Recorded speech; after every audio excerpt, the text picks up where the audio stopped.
Question number 19 में कहा गया find the sum of products of corresponding terms of the sequences 2 4 8 16 32 and 128 32 8 2 and 1/2। तो देखिए ये हमें दो सीक्वेंस गिवन है, तो इनके कॉरस्पॉन्डिंग टर्म्स की प्रोडक्ट करने के बाद सम फाइंड करना। देखिए 2 का कॉरस्पॉन्डिंग टर्म क्या है 128, मतलब इन दोनों की मुझे मल्टीप्लाई करके यहां लिखना है, तो मैं भी लिख रहा हूं देखिए 2 × 128, ठीक है ना। एक टर्म हमारा इस तरह से फाइंड होगा, 4 की मल्टीप्लाई मुझे किससे करनी है 32 से, कॉरस्पॉन्डिंग टर्म की कॉरस्पॉन्डिंग टर्म से मल्टीप्लाई करनी है, तो ये हमारा सेकंड टर्म आ जाएगा। 8 की मल्टीप्लाई मुझे करनी है 8 से, इस तरह से आ जाएगा। 16 की मल्टीप्लाई करी जाएगी 2 से, ये आ जाएगा टर्म, और 32 की मल्टीप्लाई करी जाएगी 1/2 से, ठीक है ना। तो हम यहां लिख रहे हैं रिक्वायर्ड सीरीज, है ना, रिक्वायर्ड सीरीज की जो हमारी सीरीज आएगी ना, इसे कैलकुलेट करने के बाद कि भैया कॉरस्पॉन्डिंग टर्म्स को मल्टीप्लाई करने के बाद जो रिक्वायर्ड सीरीज आएगी वो ये आ जाएगी हमारी। इसके बाद देखते हैं, देखिए इसकी कैलकुलेशन करते हैं, कितना हो जाएगा 256, ये हो जाएगा 4 2 जा 8 4 3 जा 12 64, और ये हो जाएगा 32,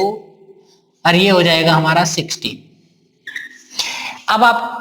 बड़े ध्यान से देखिए, ये हमारा पहला टर्म हो गया, ये second term, third term, fourth term, fifth term, ठीक है ना। 5 टर्म्स थे, इसमें भी और इसमें भी, तो मल्टीप्लाई करके 5 टर्म्स ही आ जाएंगे। अगर बड़े ध्यान से देखा जाए ना, तो अभी हमारी जीपी बन रही है, जिसका पहला टर्म ये है,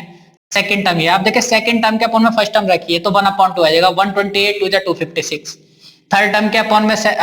ये रखिए सेकंड वाला टर्म, तब भी हमारा 64 2 जा 128, 32 2 जा 64, और 16 2 जा 32। तो जो हमारे टर्म्स है ना,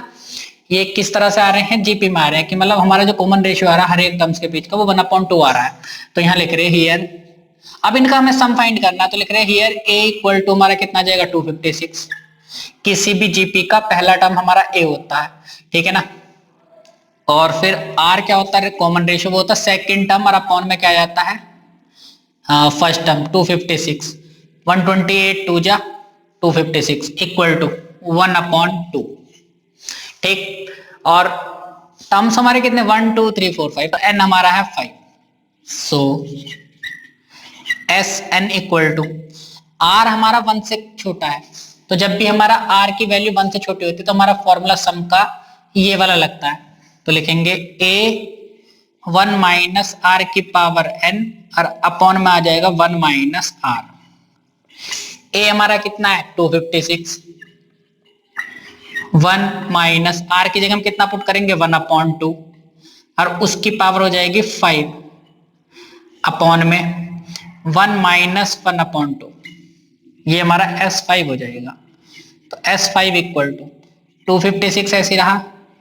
1 माइनस 1/2 की पावर 5 का मतलब हो गया 1 की पावर तो आप कितना ही कर दिए वो 1 ही रहेगा, 2 की पावर 5 का मतलब हो गया कि 2 जो ना 5 बार मल्टीप्लाई कर रहा है इस तरह से, तो 2 2 जा 4 2 जा 8 16 और 32, तो यहाँ आ जाएगा 32, अपॉन में यहां हम एलसीएम लेंगे तो कितना आ जाएगा 2, और ये हो जाएगा 2 माइनस 1, ठीक। सॉल्व करते हैं इसे, और तो यहां बचेगा हमारा देखिए 256 तो बाहर है, मल्टीप्लाई अंदर अगर हम एलसीएम लेंगे तो आ जाएगा 32 की 1 से मल्टीप्लाई कर देंगे 32 माइनस का 1, और अपॉन में तो हमारा 1/2 आ जाएगा, यहां से 2 माइनस 1 1, और अपॉन में 2, ठीक।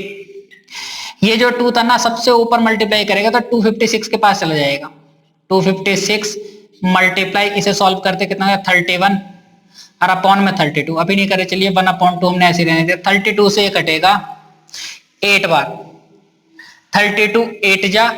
256 होता है, तो ये हो जाएगा 8 मल्टीप्लाई 31, और अपॉन में 1/2, ये वाला 1/2 ना ऊपर ही चले जाएगा क्रॉस मल्टीप्लाई में, ठीक है ना, ऊपर की तरफ। अब इन सबकी मल्टीप्लाई करनी है, हमारा आंसर आ जाएगा, तो ये आ जाएगा 62 और मल्टीप्लाई 8, 2 की मल्टीप्लाई 31 से कर दे 62, और 8 से कर देंगे 8 2 जा 16, 1 8 6 जा 48